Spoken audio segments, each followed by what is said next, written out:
Je vais partager avec vous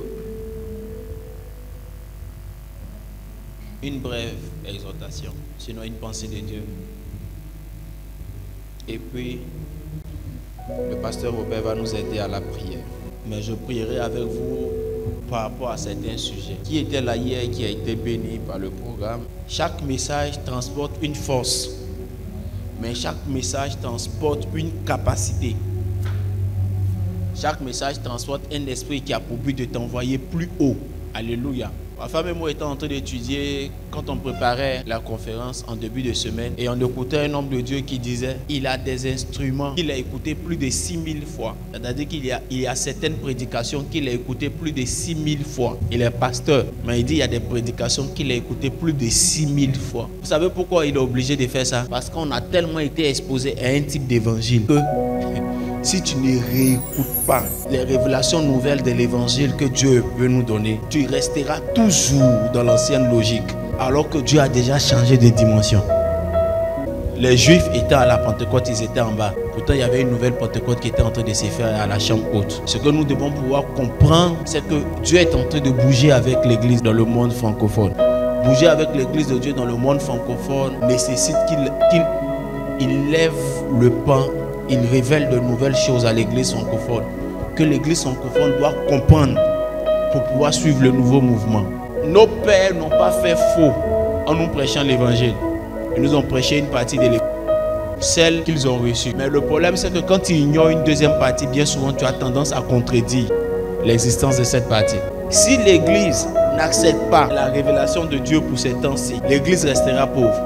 C'est normal qu'il y ait beaucoup de pauvres à l'église. L'évangile, comme il a dit, est la solution au problème de la pauvreté. Mais il faut encore que l'évangile soit bien annoncé dans toute sa totalité. Pourquoi nous organisons la conférence sur le l'épanouissement professionnel et pourquoi nous introduisons une veillée de prière dans notre conférence? C'est dû au fait qu'on ne peut pas dissocier la prière dans l'acquisition de l'argent. Pourquoi?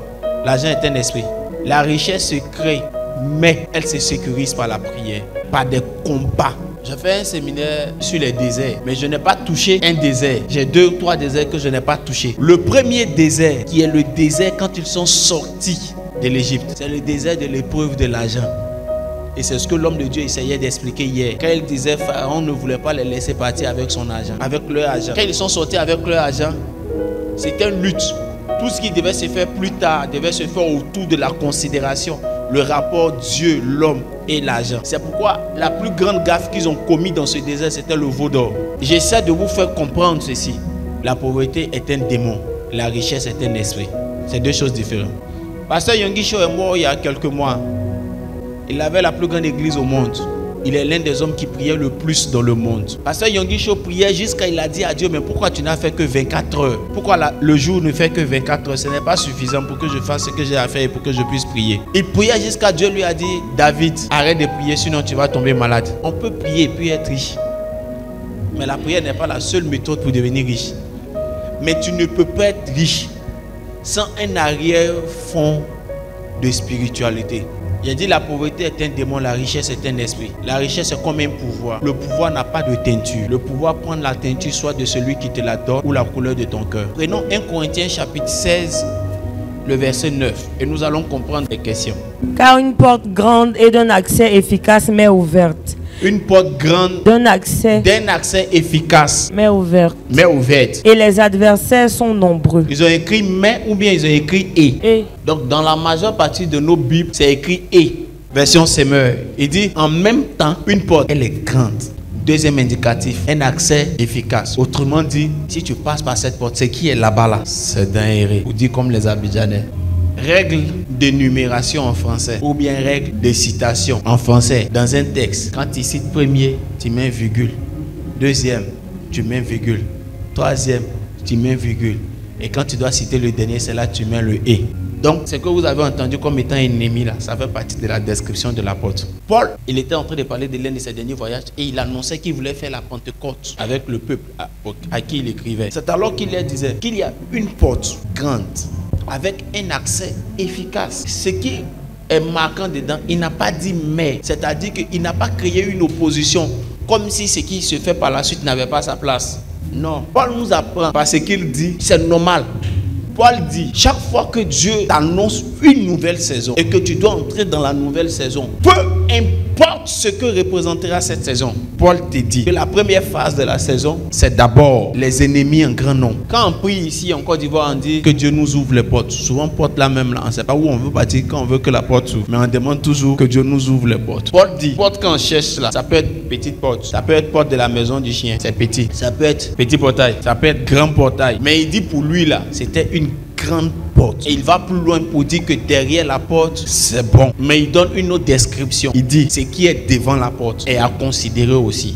Et ce qui est devant la porte, les ennemis sont en grand nombre. Il y a toujours un rapport entre les luttes que tu es en train de mener et ce qui est derrière comme élévation. Le problème, c'est que souvent, nous restons trop longtemps au niveau de la porte et nous n'avons pas la mentalité de comment marcher derrière la porte après. On a bien souvent la mentalité de avant la porte, du combat spirituel. Et même quand on arrive à la porte et qu'on traverse, on n'a plus la logique de comment vivre de l'autre côté. Ce n'est pas parce que tu as eu la logique pour la première saison de te battre que quand tu vas arriver de l'autre côté, tu vas aller avec la logique de se battre. Non, de l'autre côté, on ne va plus avec la logique de se battre. On va avec la logique de vivre l'efficacité. Sinon, tu te seras battu cadeau. La première chose que je veux donner à quelqu'un de comprendre dans l'utilité de la prière, peu importe la promesse que Dieu te donne, d'une grande porte qu'il va ouvrir, si tu n'es pas en mesure de te battre toi-même, Dieu lui il ouvre la porte.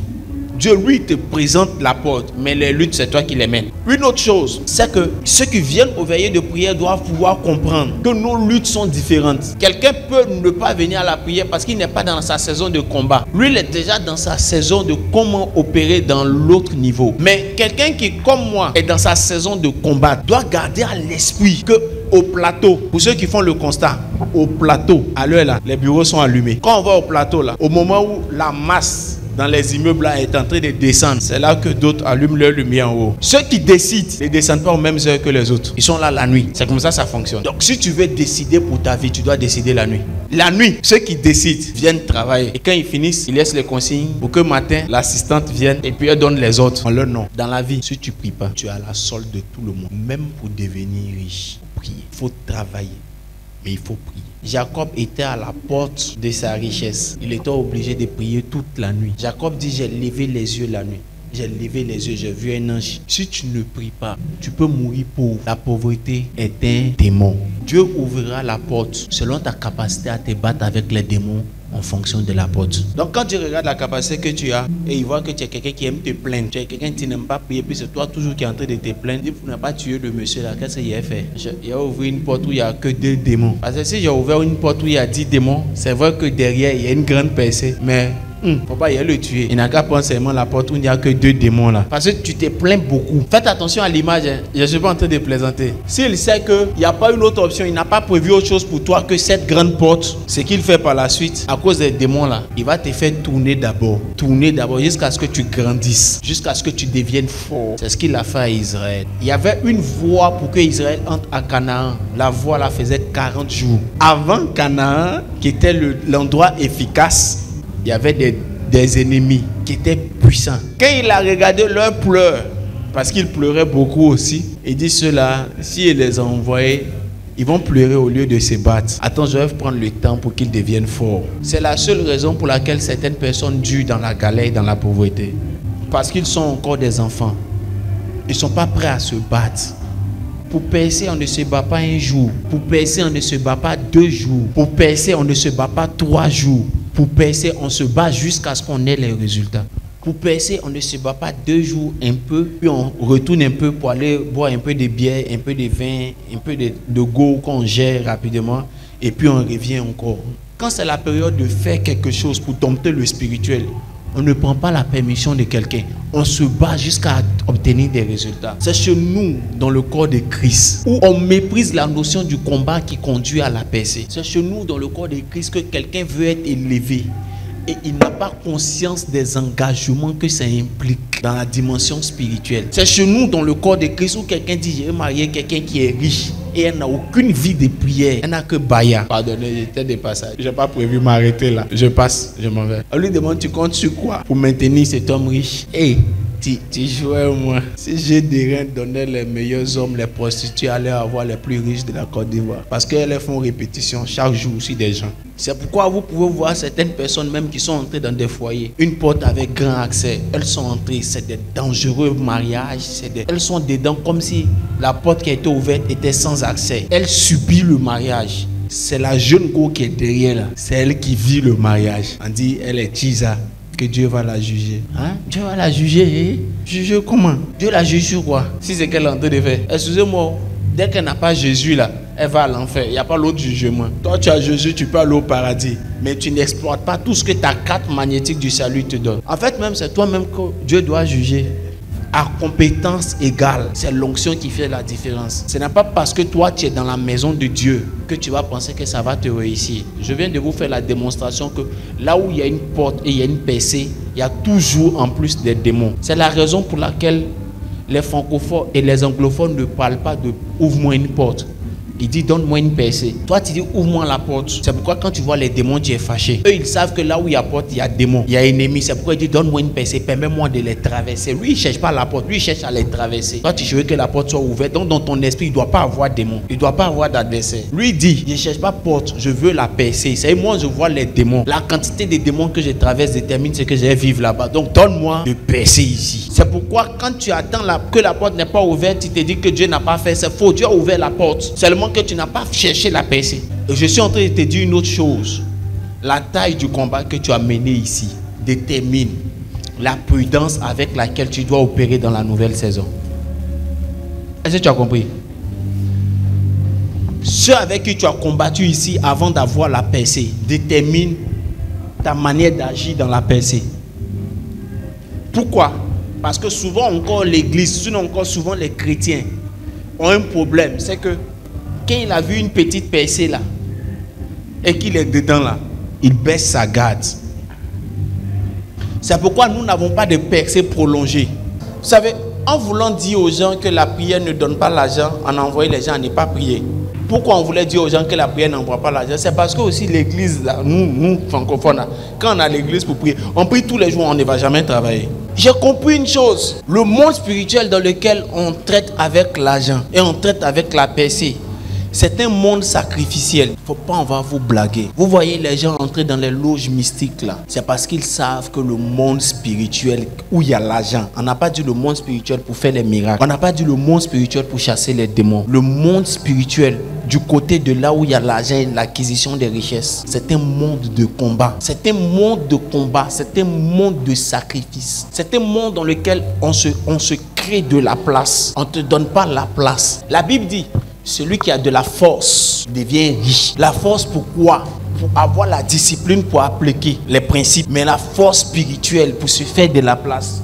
On ne peut pas enlever la prière de la richesse. Les États-Unis sont riches aujourd'hui parce qu'ils ont eu des gens pour prier. Mon intervention de ce soir, c'est de te dire, tu dois prier. Tu dois développer la culture de la prière. C'est bizarre, mais dans nos églises, les plus paresseux dans la prière, c'est les travailleurs. Où je suis quitté chez Pasteur David de Redepo, les plus forts dans la prière, c'est les milliardaires. Je te parle de prier jusqu'à obtenir des résultats. C'est ce que j'avais à vous dire de la part de Dieu. Une porte grande avec un accès efficace. C'est la première partie de la description. La deuxième partie de la description. Et les ennemis sont en grand nombre. C'est parce que la porte est grande que les ennemis aussi sont grands.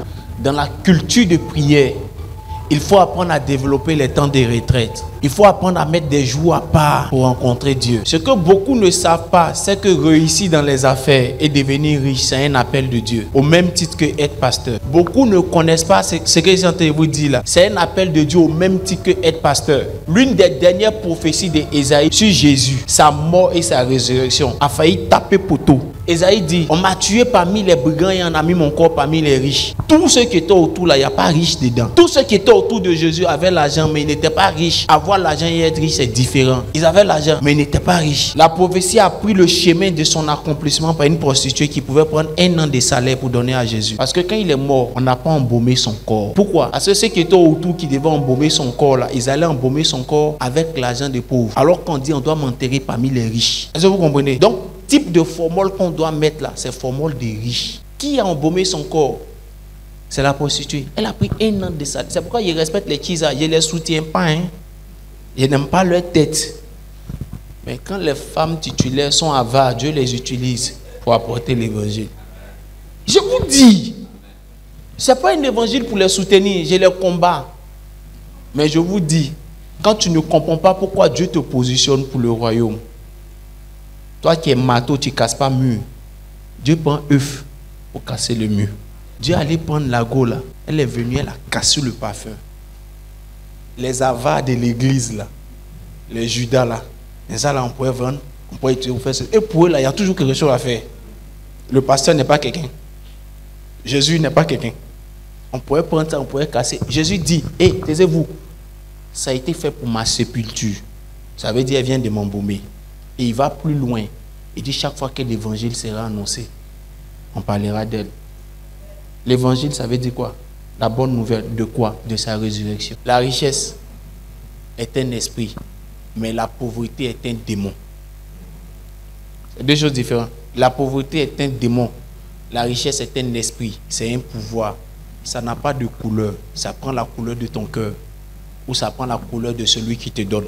Si après 10 ans de vie chrétienne, après 30 ans de vie chrétienne, c'est le même type de guerre, de lutte que tu peux gérer, il ne peut pas t'envoyer à un autre niveau de bénédiction. Pourquoi? Parce que c'est le même niveau de lutte que tu peux faire. Tu n'as pas changé de niveau spirituel pour pouvoir affronter de plus grands démons.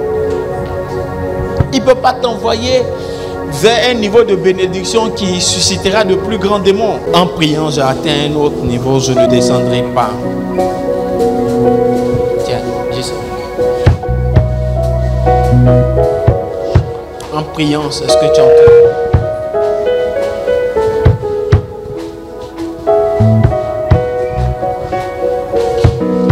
Tiens. Mon âme bénit le Tu ne perdras rien de toutes ces informations que tu as reçues au nom de Jésus.